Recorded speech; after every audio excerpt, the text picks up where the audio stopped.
আমার ফেসে এত পরিমাণে ট্যান পড়ে গেছে ভাই, আমি তো আজকে নিজের ফেস দেখে নিজে পুরাই অবাক যে কি হয়েছে। অনেক দিনে ব্যস্ততার কারণে আমি আমার ফেসে একদমই যত্ন নিচ্ছি না বলতে গেলে। তো আমি আমার যেই ফেস প্যাকটা সবসময় ব্যবহার করি সেটাই আমি বানিয়ে নিলাম। এইটা হলে ভাই আমার আর কোনো কিছুর দরকার পড়ে না, বিলিভ মি, এটা এত পরিমাণের ভালো। এই ফেস প্যাকটা জাস্ট খালি আমি মুখে লাগাবো আর আমার মুখে এমন পরিমাণে গ্লো দিবে, আমি তো আমার এই গ্লো দেখেই পুরাই ফিদা হয়ে যাই আমার নিজের উপরেই। তো স্কিনে এত পরিমাণের ভাই কি বলবো ট্যান পড়ে গেছে, আর এত পরিমাণের মানে কি বলবো মুখের পুরাই বাজে অবস্থা। তো তার জন্য আমি ফেস প্যাকটা বানাই নিব। বেশি কিছু লাগবে না, জাস্ট একটা কালো কফি লাগবে। অবশ্যই কালো কফিটাই নিতে হবে, কালো কফির বদলে অন্য কোনো কফি নেওয়া যাবে না, সাদা কফিটা নিলে হবে না। তারপর লাগবে গুঁড়া দুধ। আমি এখানে বেশ পরিমাণে গুঁড়া দুধ নিয়ে নেবো, আর এখানে কিন্তু আমি 1 ফুটটা পানি অ্যাড করি নাই, কেউ আবার পানি দিয়েন না। তারপর লাগবে অ্যালোভেরা, তারপর লাগবে মধু, এনাফ, আর কিছুই লাগবে না। এখন সব জিনিসগুলোকে আমি ভালোভাবে মিশিয়ে নিব।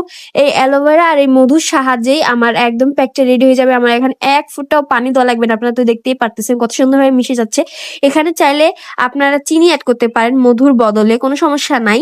তো এখন সুন্দরভাবে এই করে নেব। আর লিকুইড করার জন্য আপনারা এখানে গোলাপ জল অ্যাড করতে পারেন, কোনো সমস্যা নেই। তো যাই হোক, আমার প্যাকটা একদমই রেডি। এখন আমি জাস্ট আমার মুখটাকে ভালোভাবে ক্লিন করে ফেস প্যাকটা লাগিয়ে আমি 30 মিনিট অপেক্ষা করব। 30 মিনিট আমার দরকার পড়ে না, আমি 10 মিনিটে আমার অনেক ভালো রেজাল্ট দেয়। কিন্তু আমার যে এইরকম সুন্দর গ্লাস স্কিন কে না চায় ভাই।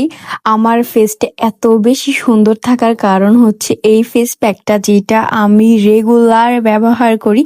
অনেকেই জানতে চায় যে আপু তুমি ফেসে কি ব্যবহার করো বা কোন রেমেডিটা ব্যবহার করো এবং কোন ফেস প্যাকটা ব্যবহার করো যার ফলে তোমার স্কিনটা এত বেশি সুন্দর, এত বেশি গ্লাসেস স্কিন, এবং স্কিনে কোনো ধরনের কোনো ট্যান নেই, কিচ্ছু নেই, কোনো দাগ নেই, এত সুন্দর কিভাবে। তো আমি বলবো এই ফেস প্যাকটা ব্যবহারের ফলে আমার স্কিন এতটা বেশি সুন্দর। তো চলো কিভাবে বানাই তোমাদের সাথে দেখাই দিই। তো প্রথমে আমি একটু চিনি নিয়ে নিব, তারপরে লাগবে আমার কফি, তারপর লাগবে আমার গুঁড়া দুধ, অ্যান্ড লাগবে আমার মধু।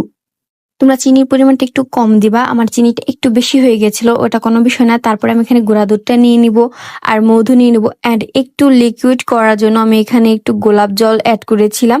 তোমরা যদি গোলাপ জল না থাকে তোমরা এখানে লিকুইড দুধও অ্যাড করতে পারো। তারপরে সুন্দর মতো দিয়ে আমি জাস্ট ভালোভাবে এই মিশ্রণটাকে সুন্দরভাবে মিশিয়ে নেব, একটা ঘন একটা টেক্সচারে নিয়ে আসবো। বেশি পাতলা করলে হবে না, না হলে মুখে লাগবে না, পড়ে যেতে পারে। তাই একদম ঘন মানে একটা আঠালো যেই টাইপের, তখন তোমরা এটা বুঝে নেবে যে হ্যাঁ এটা হয়ে গেছে। তারপরে তোমরা জাস্ট এটাকে মুখে নেওয়ার আগে মুখটাকে ভালোভাবে ফেস ওয়াশ দিয়ে সুন্দরভাবে ধুয়ে নিবা। তারপর এটা লাগিয়ে তোমরা 10 মিনিট মুখে রেখে জাস্ট নর্মাল পানি দিয়ে ওয়াশ করে ফেলবা, দেখবা ম্যাজিক। এইটা ধোয়ার পর তোমরা স্কিনে একটা সুন্দর ম্যাজিক দেখতে পারবা যে এত ভালো কাজ করে।